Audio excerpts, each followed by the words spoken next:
இத்தார் நிகழ்ச்சியில் போய் நான் வந்து மதச்சார்பற்ற தனியாக தான் இருப்பேன், நான் தான் முதலமைச்சராக வருவேன், யாரோடும் உடன்பாடெல்லாம் கிடையாது, இது கிடையாதுன்றதை தெளிவாக பையன் அவங்க சொல்லி முடிச்ச பிற்பாடு சொல்கிறது அது ஒரு டெக்னிக் பாலிடிக்ஸில்.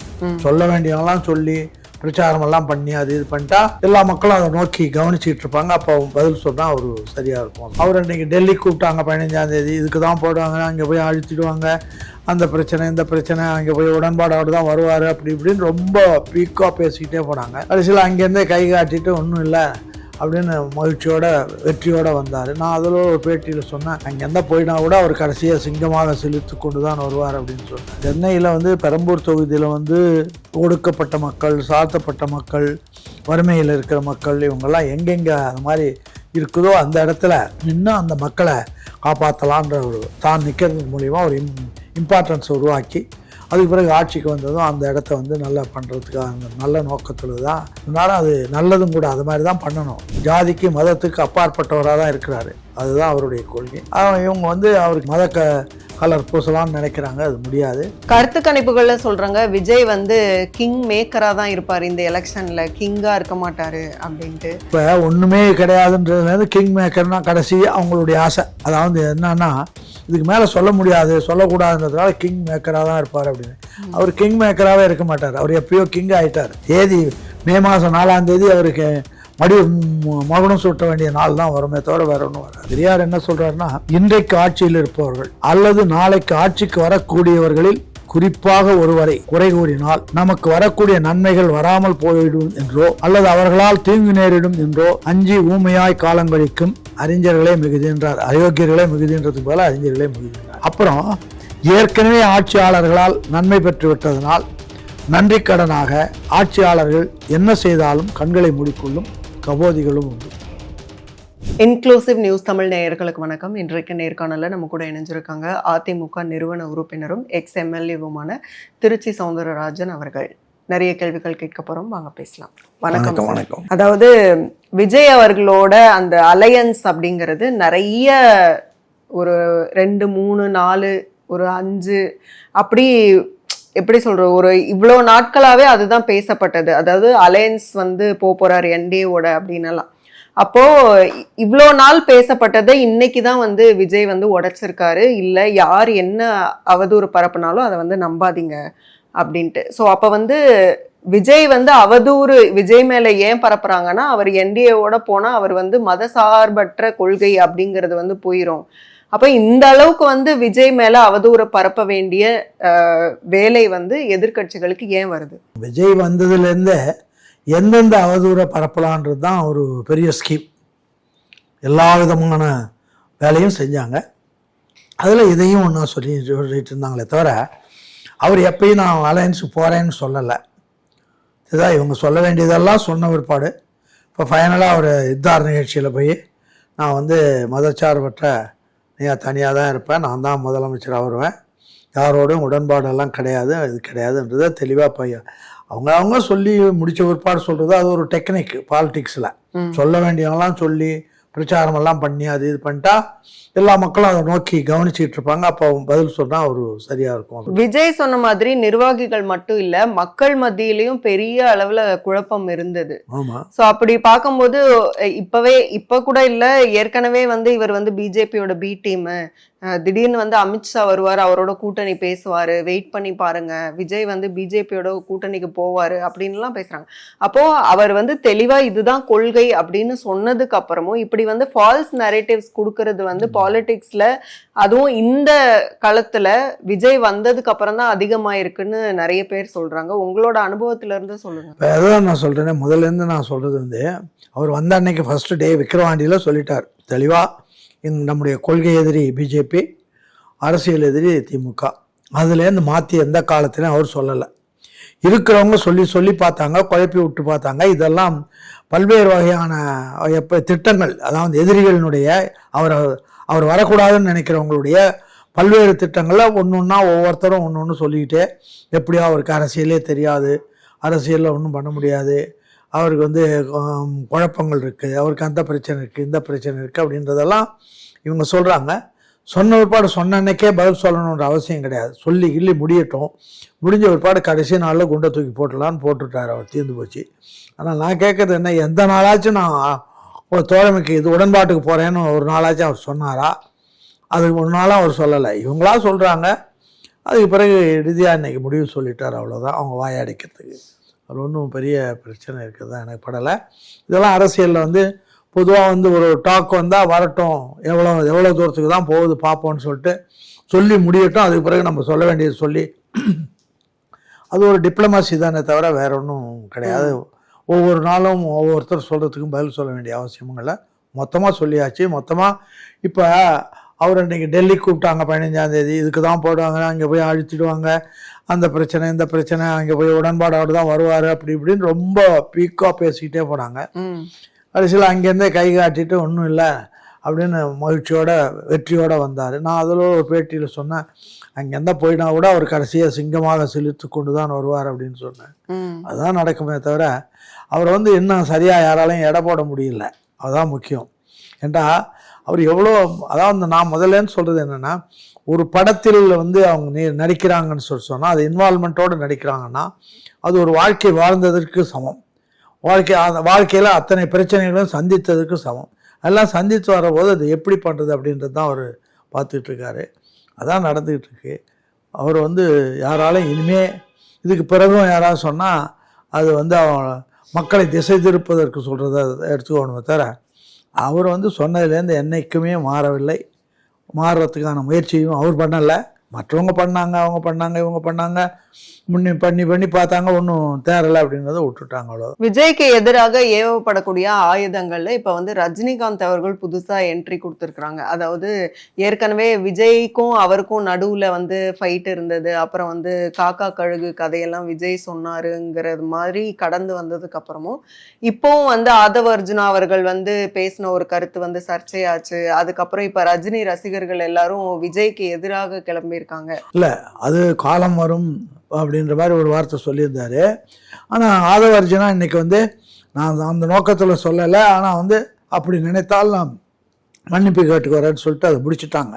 முடிந்து போன ஒரு விவகாரம். இப்போ அதில் இடையில் இருக்கிறவங்க ஏதோ சொல்கிறாங்க, உண்மையை ஆர்வக்கோளாறில் உண்மையாக நினைச்சதையோ சொல்லிடுறாங்க. சொன்ன பிற்பாடு இப்போ நான் அவரே வந்து எல்லா முஸ்லீம்களும் போட்டார் கட்சி ஆரம்பிக்கிறதுக்கு. கடைசியில் அவராகவே நிறுத்திட்டார். ஏன்னு நமக்கு என்னன்னு தெரியாது. அது என்ன எந்த காரணத்தினாலும் அவர் நிறுத்துறாரு அப்படின்னு நமக்கு தெரியாது. அதனால் அதை பற்றி நம்ம தெரியாத ஒன்றை பற்றி விவாதித்து பிரச்சனையை பெருசாக்க வேண்டியதில்லை. ராஜீவ்காந்திக்குள்ள இவருக்கு ரஜினிகாந்துக்குள்ள மரியாதை எப்பயும் இருக்கும். காரணம் வந்து அவர் பெரிய நடிகர், இளைஞர்கள் மத்தியில் அவருக்கு ஒரு செல்வாக்கு இருக்குது. அந்த இளைஞர்களும் நல்ல இளைஞர்கள். அவங்க எதிர்பார்த்தாங்க, வரேன்னு சொல்லிட்டு அவர் வரல. அவங்க இப்போ வந்து அமைதியாகிட்டாங்க. இந்த நேரத்தில் அந்த பிரச்சனை கிளப்ப வேண்டிய அவசியம் இல்லை. ஆதவ அர்ஜுனாவும் அதை சொல்லியிருக்கக்கூடாது, அப்படி சொல்ல வேண்டிய அவசியமும் இல்லை. ஆனால் எதுக்காக சொன்னான்னு தெரியல, அது அவரை கேட்டாலும் தெரியும். ஆனால் அதுக்கு பிறகும் இப்போ வந்து கடைசியாக இன்றைக்கி ஒரு நியூஸ் பார்த்தேன், அதுக்காக மன்னிப்பு கேட்டு இந்த பிரச்சனை தீர்ந்து போச்சு. இதெல்லாம் இடையில் எப்பயுமே ஒரு பிரச்சனை, ஒரு கல்யாண வீட்டில் கூட 1000 பிரச்சனை வரும். முதல்லலாம் கிராமங்களில் பார்த்தா வெற்றிலவா கொடுக்கறத கூட இந்த கடைசியில் தாம்பாளம் கொடுக்கறதுல கூட எனக்கு முன்னால் அவனுக்கு ஏன் கொடுத்தேன், எனக்கு கொடுத்துட்டுல அவனுக்கு கொடுக்கணும், இவனுக்கு கொடுக்கணும்னு அடிச்சு வரதெல்லாம் பார்த்துருக்கோம். இதெல்லாம் சகஜமான விஷயங்கள் தான். முடிவு நல்ல முடிவாக இப்போ வந்திருக்குது. நல்ல முடிவை விஜயகாந்த் சொல்லியிருக்கிறார். அந்த முடிவின்படி அவர் நடப்பார். நிச்சயமாக அவர் முதலமைச்சராக வருவார். அதில் ஒன்றும் சந்தேகமே கிடையாது. விஜய் வந்து சென்னையில் பெரம்பூர் தொகுதியில் போட்டியிடுறதா வந்து அனௌன்ஸ்மெண்ட் வந்திருக்கு. பெரம்பூர் தொகுதியில் அவர் வந்து நிறைய சிறுபான்மையினர் வாக்குகள் வந்து அங்கே இருக்கு, அதனால அதை பார்த்து அவர் வந்து போட்டியிடுறாரு. சென்னையில் வந்து பெரம்பூர் தொகுதியில் வந்து ஒடுக்கப்பட்ட மக்கள், சாத்தப்பட்ட மக்கள், வறுமையில் இருக்கிற மக்கள், இவங்கெல்லாம் எங்கெங்கே அந்த மாதிரி இருக்குதோ அந்த இடத்துல நின்று அந்த மக்களை காப்பாற்றலான்ற ஒரு தான் நிற்கிறது மூலிமா ஒரு இம்பார்ட்டன்ஸ் உருவாக்கி அதுக்கு பிறகு ஆட்சிக்கு வந்ததும் அந்த இடத்த வந்து நல்லா பண்ணுறதுக்காக அந்த நல்ல நோக்கத்தில் தான் சொன்னாலும் அது நல்லதும் கூட. அது மாதிரி தான் பண்ணணும். அது அவர் தான் அங்கே பண்ணார். அப்படி இல்லைன்னா திருச்சி கிழக்கு ஏதோ ஒரு தொகுதி சொல்லியிருக்காரு. அது இன்னும் கன்ஃபார்ம் ஆகல. இல்லை, அதையும் ரெண்டும் தான் இதில் அதுலன்னு சொல்லிட்டு இருந்தாங்க. எதுவுமே கன்ஃபார்ம் ஆகலை. இப்போ பெரம்பூரும் கன்ஃபார்ம் ஆகலை, இன்னும் சொல்லலை ஒன்றும். அவங்க இடையில் இருக்கவங்க சொல்கிறாங்களே தவிர விஜய் வந்து இன்னும் டிக்ளேர் பண்ணி சொல்லலை, எந்த தொகுதிக்கும் அவர் சொல்லலை. அவங்கவுங்க தோணுனது இப்படி இருக்கும் அப்படி இருக்கும்னு ஏசியத்தில் சொல்லிகிட்டு இருக்காங்களே தவிர வரட்டும். ஏதாவது ஒரு தொகுதியில் நிற்கணும். எதில் நின்னா ஏன் டி நகரில் நிற்கிறாரு, ஏன் மயிலாப்பூரில் நிற்கிறாரு, ஏன் விருகம்பாக்கத்தில் நிற்கிறாரு, ஏன் வில்லிவாக்கத்தில் நிற்கிறாருன்றத ஏதோ ஒரு தொகுதியில் நிற்கணும். அந்த தொகுதி பெரம்பூரில் நிற்கட்டும். அதில் என்ன கஷ்டமாக இருக்குது? இப்போ மற்ற தொகுதிகளே இல்லையா? இல்லை, நான் கேட்குறது மீனவர்கள் நிறைந்திருக்கிற தொகுதி நிறையா இருக்குது, கிறிஸ்டியன்ஸ் நிறைந்திருக்கிற தொகுதி நிறையா இருக்குது. அதெல்லாம் இதெல்லாம் எதை வேணாலும் சொல்லலாம். ஆனால் அதெல்லாம் உண்மைக்கு புறமா ஏதோ ஒரு தொகுதியில் அவர் நிற்கிறார். அவர் வந்து ஜாதிக்கு மதத்துக்கு அப்பாற்பட்டவராக தான் இருக்கிறாரு. அதுதான் அவருடைய கொள்கை. இவங்க வந்து அவருக்கு ஜாதிக்காரன் இது மத கலர் பூசலாம்னு நினைக்கிறாங்க. அது முடியாது. கருத்து கணிப்புகளை பொறுத்த வரைக்கும் விஜய்க்கு வந்து 2வது இடம் அப்படின்னு சொல்லும்போது அதிமுக வந்து 3வது இடத்திற்கு தள்ளப்பட்டது அப்படின்னு எல்லாம் பேசிக்கிறாங்க. அதிமுக நிறுவன உறுப்பினரா நீங்க இருக்கும்போது அது உங்களுக்கு அந்த ரிசல்ட் எப்படி இருக்கு? நிறுவன உறுப்பினரா இருந்து முதல்ல நாங்க சந்தித்த தேர்தல் திண்டுக்கல் இடைத்தேர்தல். அதுல வந்து முதல்ல கட்டமைப்பு கிடையாது, ஒன்றும் கிடையாது, போய் நின்று வெற்றி பெற்று நாங்கள் வரபோது எங்களை தோக்கடிக்கணுன்றதுக்காக ஆளுங்கட்சியாக இருந்த திமுக கருணாநிதி தலைமையில் எல்லா முஸ்லீம்களும் எல்லா வேலைகளும் பண்ணாங்க. அவங்க பண்ணாத வேலைகளே கிடையாது. இன்னும் சொல்லப்போனால் மதுரை சிறையிலேருந்து பரோல் கைதிகள், ஆயுள் கைதிகளை பரோலில் அழைச்சிட்டு வந்து மிரட்டல் உருட்டல் எல்லாமே பண்ணி பார்த்துட்டாங்க. அதை எல்லாத்தையும் மீறி முதல்ல வந்தவர் எம்ஜிஆர், அதிமுக. 2வதாக கூட திமுகவில் வர முடியல, காங்கிரஸ் கட்சி வந்தது. 3வதாக வந்த ஏண்டா அதுக்கு மேலே ஆள் யாரும் நிற்கலை, நின்று இருந்தால் ஒரு சில அதுக்கு கீழே கூட போயிருப்பாங்க. 3வது இருக்கிற இடத்துல கடைசி இடம் 3வது இடம். அதுலேயும் கூட இன்னொரு 1000 ஓட்டு குறைஞ்சிருந்தால் டெபாசிட் போயிருக்குன்ற நிலைமையில தான், பரிதாபமான நிலையில் தான் அன்றைக்கு இருந்தது. இதெல்லாம் வந்து தேர்தலில் அவங்களுக்கு இருக்கிற செல்வாக்கு, மக்கள் என்ன நினைக்கிறாங்க, மக்களுக்கு நீங்கள் என்ன 5 ஆண்டு காலம் ஆட்சியில் இருந்து நீங்கள் மக்களுக்கு வந்து தேவையான மக்களுக்கு நீங்கள் என்ன கொடுக்குறீங்க? எல்லா ஊர்லேயும் டாஸ்மாக் கடையில் திறக்கிறீங்க, அதில் வந்து பாட்டிலே எழுதுறீங்க, இது விஷம், இது உடலுக்கு உயிருக்கு அதுக்கு இதுக்கெல்லாம் கேடு அப்படின்னெல்லாம் எழுதி அதை நீங்கள் மக்களுக்கு தெரியுங்களே. நீங்கள் எப்படி உண்மையான மக்களை காப்பாற்றக்கூடியவன்னு அறிவுள்ளவன் யாராவது நம்ப முடியுமா? எதுக்காக அதை கொடுக்குறீங்க? அது விஷம்னு நீங்களும் உங்களுக்கு தெரிஞ்சு அதில் லேபிள் ஒட்டி கொடுக்குறீங்களே, அப்படிப்பட்ட வருமானம் தேவையா? அண்ணா வந்து சட்டமன்றத்தில் இந்த அரசாங்கம் பிச்சை எடுத்து நடத்துகின்ற நிலைமை வந்தாலும் மது விலக்கை நான் ரத்தும் செய்ய மாட்டேன்னாரு.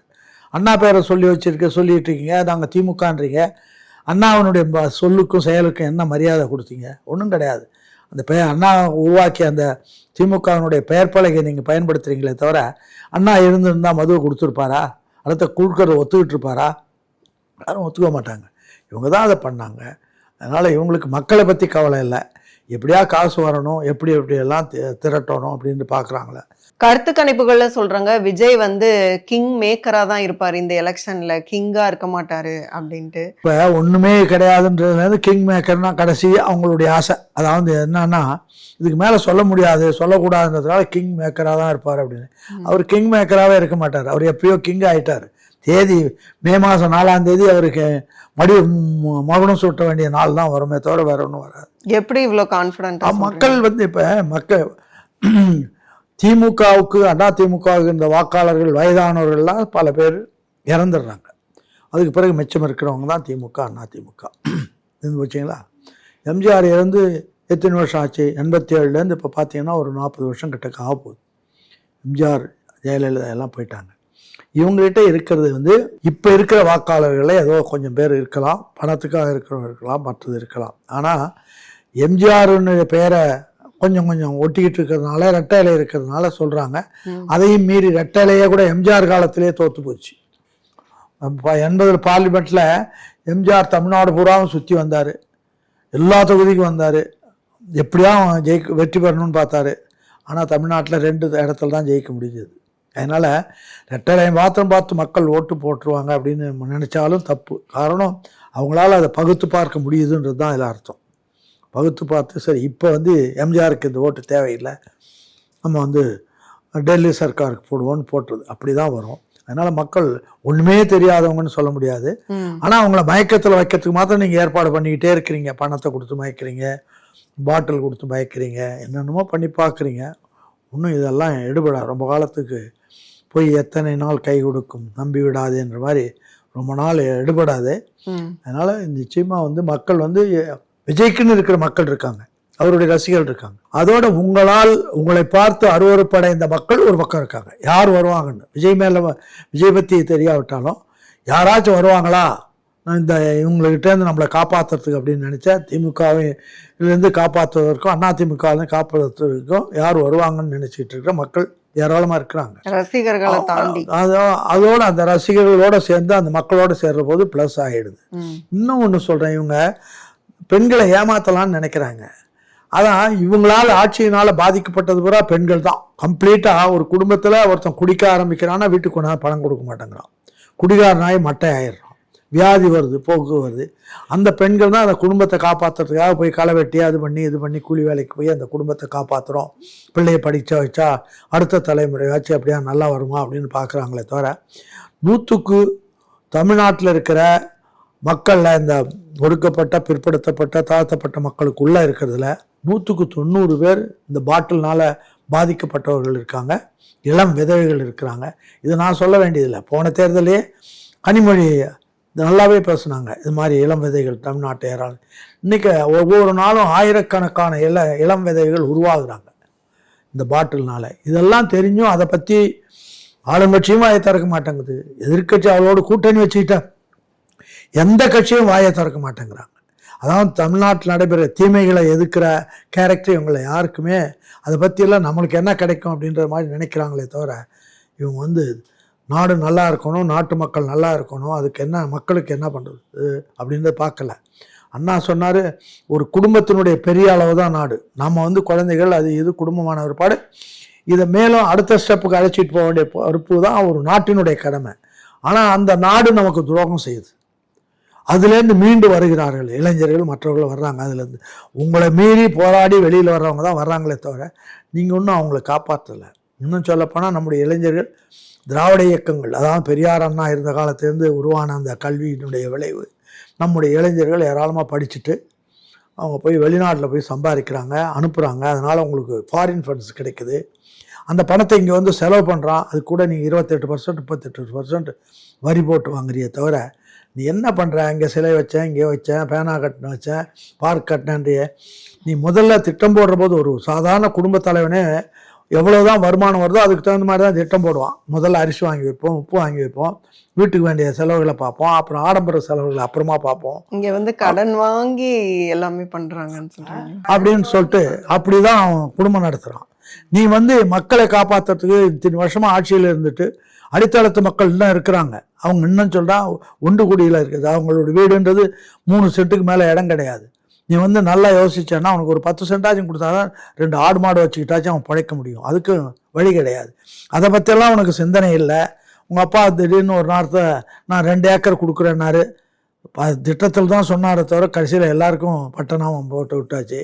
இதெல்லாம் இருக்கிற பிரச்சனைகள் தெரிந்து அதை பற்றி கவலைப்படாமல் நீங்கள் ஆடம்பரமாக வாடுறதுக்கு, மக்களை ஏமாத்துறதுக்கு, மக்களை சுரண்டுறதுக்குள்ள திட்டங்கள் தீட்டுகிறீர்களே தவிர மக்களை வாழ வைப்பதற்கு நீங்கள் எந்த திட்டமும் தீட்டலை, அந்த திட்டமும் கிடையாது.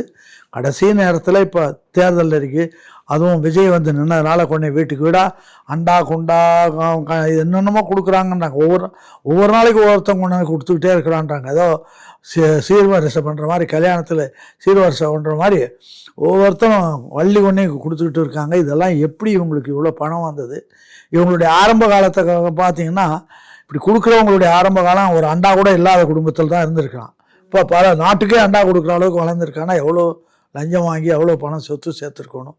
இதெல்லாம் எண்ணி பார்த்தா அவங்கள பற்றி மக்கள் என்ன கொடுக்குற போதே தெரியும். இவன்லாம் நேற்று நம்மளோட இருந்தவன் தானே, இன்றைக்கி இவ்வளோ கொடுக்குறானே.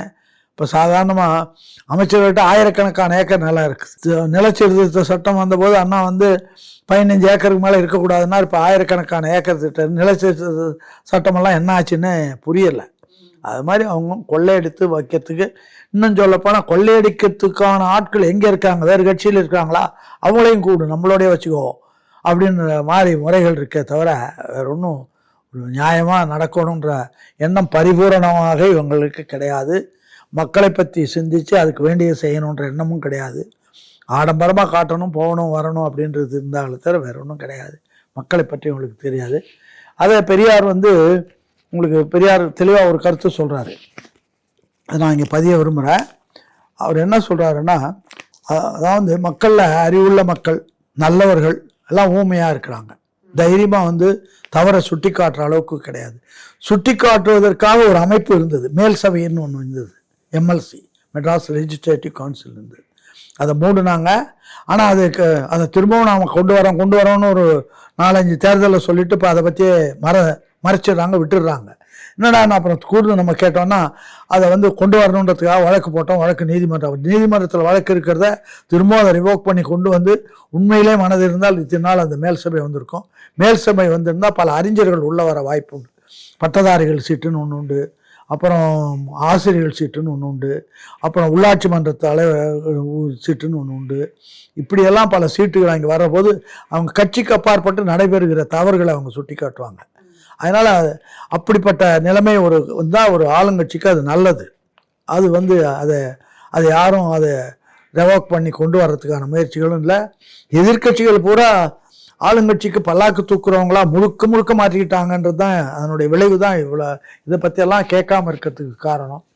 பெரியார் என்ன சொல்கிறாருன்னா, இன்றைக்கு ஆட்சியில் இருப்பவர்கள் அல்லது நாளைக்கு ஆட்சிக்கு வரக்கூடியவர்களில் குறிப்பாக ஒருவரை குறை கூறினால் நமக்கு வரக்கூடிய நன்மைகள் வராமல் போய்விடும் என்றோ அல்லது அவர்களால் தீங்கு நேரிடும் என்றோ அஞ்சி ஊமையாய் காலங்கழிக்கும் அறிஞர்களே மிகுதின்றார். அயோக்கியர்களே மிகுதின்றதுக்கு போல அறிஞர்களே மிகுதினார். அப்புறம் ஏற்கனவே ஆட்சியாளர்களால் நன்மை பெற்று விட்டதனால் நன்றி கடனாக ஆட்சியாளர்கள் என்ன செய்தாலும் கண்களை மூடிக்கொள்ளும் கபோதிகளும் உண்டு. ஆனால் எதையும் எதிர்பார்க்காமல் எதற்கும் அஞ்சாமல் மொழிக்கும் இனத்துக்கும் நாட்டுக்கும் கேடு சூழ்பவர்கள் யாராக இருந்தாலும் பூசி மெழுகாமல் தயவுதாட்சண்யம் பாராமல் வெளிப்படையாக பெயர் சொல்லி இடித்துரைக்கும் வியக்கத்தக்க துணிச்சல் கொண்ட பேராண்மை வேண்டும். இது பெரியார்.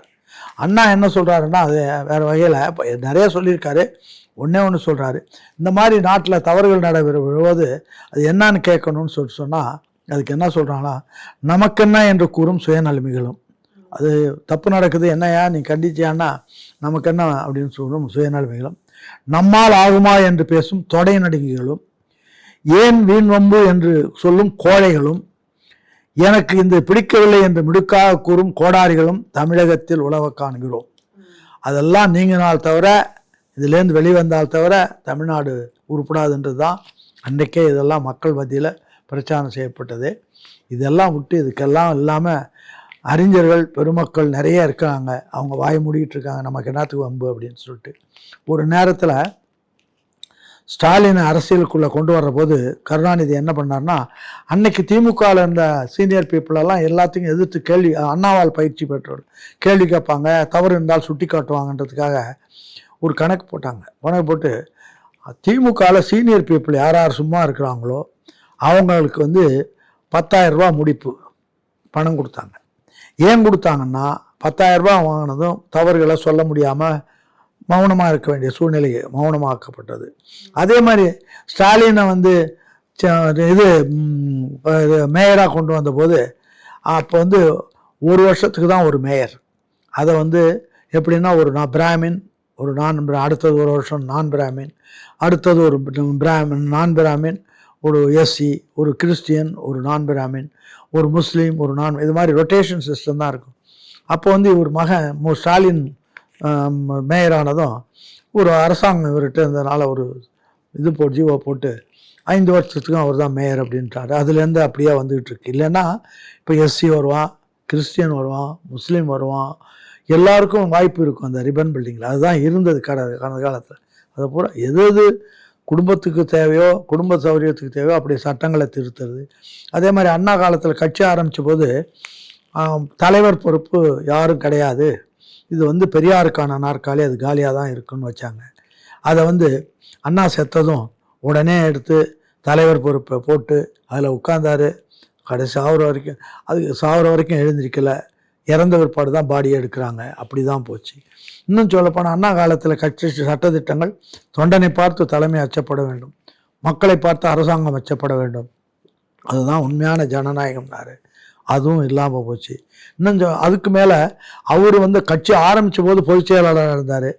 ஒரு அவங்க 7 வருஷம் 8 வருஷம் ஆன பிற்பாடு 47 வருஷம் ஆன 56ல் திருச்சியில் ஒரு மாநாடு போட்டு அடுத்தபடியாக இருந்த நாவலர் நெடுஞ்செழியனை கூப்பிட்டு தம்பி வா தலைமை ஏற்கவா உன் ஆணைக்கு கட்டுப்படுகிறேன்னு அடுத்த ஆளை தயாரித்தார். இப்போல்லாம் அதாவது பதவிகளில் பெரிய பதவிகள் இருக்க 2 தடவைக்கு மேலே இருக்கக்கூடாது அப்படின்றது தான் அண்ணாவனுடைய. அதுக்கு மேலே இருந்தால் அது தோல் தரிச்சு போயிடும், எது வேணால் பண்ணுவாங்க அப்படின்றதுனால அது இருக்கக்கூடாது, குடும்ப முறைகள் இருக்கக்கூடாது. இதெல்லாம் திமுகவினுடைய ஆரம்பகால கொள்கைகள் இருந்தது. அதெல்லாம் நாசப்படுத்திட்டு தனக்கு சௌரியமாக மாற்றிக்கிட்டு அதுக்கு பேனராக வந்து திமுக திராவிட முன்னேற்ற கழகம்னு பேரை வச்சுக்கிட்டு இவங்க பண்ணுறது.